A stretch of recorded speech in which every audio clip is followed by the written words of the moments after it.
Salut! Aujourd'hui, sur la nuance, je voudrais justement parler d'une petite nuance dans la manière de vivre et de pratiquer certaines choses dans la vie chrétienne, notamment quand les frères se rencontrent, se rassemblent, très souvent pour prier ou parfois juste pour avoir des réunions. Il y a cette pratique qui consiste à confesser les péchés et particulièrement on entend dire, frère, le Saint-Esprit est en train de te convaincre d'un péché, le Saint-Esprit est en train de te convaincre dans ton cœur que tu as péché, il faut confesser ce péché. Je parlerai une autre fois de la confession de péché, mais arrêtons-nous un peu sur cette phrase, le Saint-Esprit qui convainc les chrétiens de péché. Sur quoi est-ce que c'est basé? Le verset que les personnes utilisent, sur lesquels les uns et les autres s'appuient pour soutenir que le Saint-Esprit peut convaincre les chrétiens de péché, c'est le passage de Jean chapitre 16 et particulièrement le verset 8, qui parlant du Saint-Esprit dit « Et quand il sera venu, il convaincra le monde en ce qui concerne le péché, la justice et le jugement, en ce qui concerne le péché parce qu'il ne croit pas en moi. » Voilà. Le verset 8 nous dit que quand le Saint-Esprit sera venu, il convaincra le monde de péché. Il convaincra qui? Le monde. Voilà la nuance.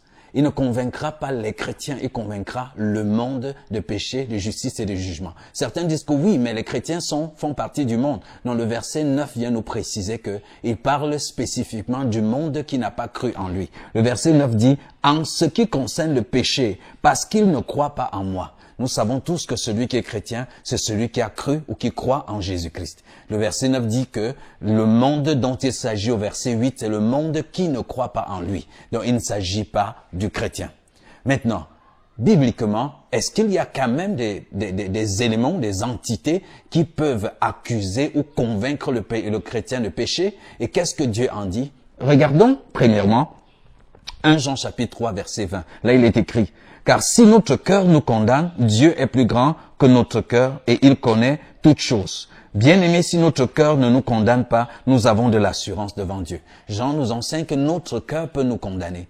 Donc notre cœur peut nous condamner. Si notre cœur nous condamne, si dans notre cœur nous avons posé quelque chose et notre conscience est troublée, ne disons pas que c'est le Saint-Esprit qui est en train de nous convaincre de péché, mais c'est notre cœur qui est en train d'être troublé par ce que nous avons posé comme acte, parce que dans notre cœur se trouve notre nouvelle nature en Christ. Et lorsque vous faites ce qui est contraire à cette nature, ça peut créer ce trouble à l'intérieur. Mais c'est pas le Saint-Esprit qui travaille à nous convaincre de péché. Regardons aussi Colossiens chapitre 2 verset 14.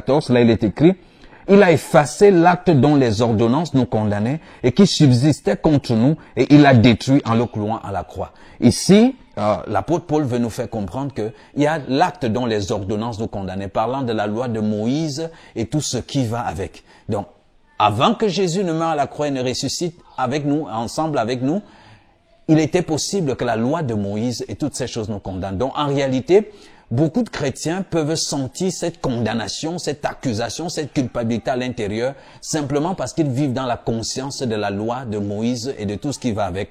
Mais ce n'est pas le Saint-Esprit qui fait cette œuvre. Dieu merci, Colossiens est en train de nous dire que cette loi de Moïse, avec tout ce qui va avec, a été détruit à la croix. La Bible nous le dit, que Christ est la fin de la loi pour la justification de ceux qui croient. Finalement, on lit aussi dans Acte 24, 9, les Juifs se joignirent à l'accusation, soutenant que les choses étaient ainsi. 1 Timothée 5,19 dit, ne reçois pas d'accusation contre un ancien si ce n'est sur la déposition de 2 ou de 3 témoins. Donc malheureusement, les frères peuvent aussi accuser d'autres frères. Et là encore, ce n'est pas le Saint-Esprit, c'est pas une œuvre du Saint-Esprit que les frères accusent les frères. Le Saint-Esprit lui dit plutôt que l'amour couvre une multitude de péchés. Qu'est-ce qu'il faut se dire donc finalement? Il faut savoir que le Saint-Esprit est appelé le consolateur pour le chrétien. Même s'il convainc le non-chrétien du péché, pour le chrétien, il est un consolateur. Il est le consolateur. Et le mot consolateur, c'est un mot en grec, parakletos, qui veut dire conseiller, guide, substitut, avocat, appui, secours et tous ces mots, de tous ces mots qu'on est en train de citer, aucun de ces mots n'a la connotation de celui qui accuse ou de celui qui convainc de péché. Convaincre de péché est une œuvre du Saint-Esprit envers le non-croyant. Mais envers le croyant, le Saint-Esprit est notre consolateur. Vous pouvez avoir la totalité de ces enseignements sur notre chaîne YouTube Acadef TV, ou alors vous pouvez aussi aller sur la page Facebook, il y a d'autres enseignements qui y sont, mais surtout, partagez au maximum cette vidéo, aider un chrétien à avoir la bonne attitude vis-à-vis du consolateur.